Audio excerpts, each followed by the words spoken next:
আমি টেল অফ স্ট্রিংসের নীলাঙ্কিতা।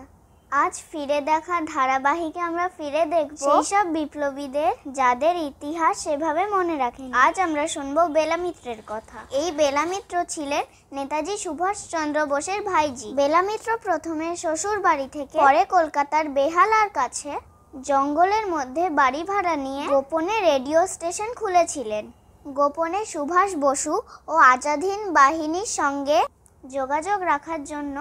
তখন সুভাষচন্দ্র ছিলেন বিদেশে। আজাদ হিন্দ বাহিনীর গুপ্ত বিপ্লবীরা এখানে আশ্রয় নিতেন। 1945 সালের 11 সেপ্টেম্বর আজাদ হিন্দ ফৌজের কয়েকজন দিন ধার্য হলে বেলা মিত্রের তৎপরতায় 22 জনের মৃত্যুদণ্ড রদ করা সম্ভব হয়েছিল। এরপর দেশ ভাগ হলে ওপার থেকে যারা এপারে এলো তাদের একটা অংশ শিয়ালদা স্টেশনে আশ্রয় নিয়েছিলেন।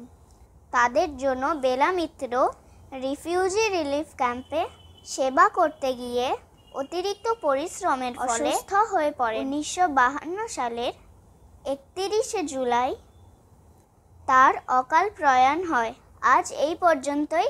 আগামী দিনে আমরা আরও অনেকের কথা জানতে পারবো। 1 আগস্ট থেকে টেল অফ স্ট্রিংসের ইউটিউব চ্যানেল শুরু হয়েছে। আমাদের অনুষ্ঠান যদি আপনাদের ভালো লাগে তাহলে লাইক, শেয়ার ও সাবস্ক্রাইব করবেন। বেল আইকন প্রেস করে রাখবেন আগামী নোটিফিকেশন পাওয়ার জন্য।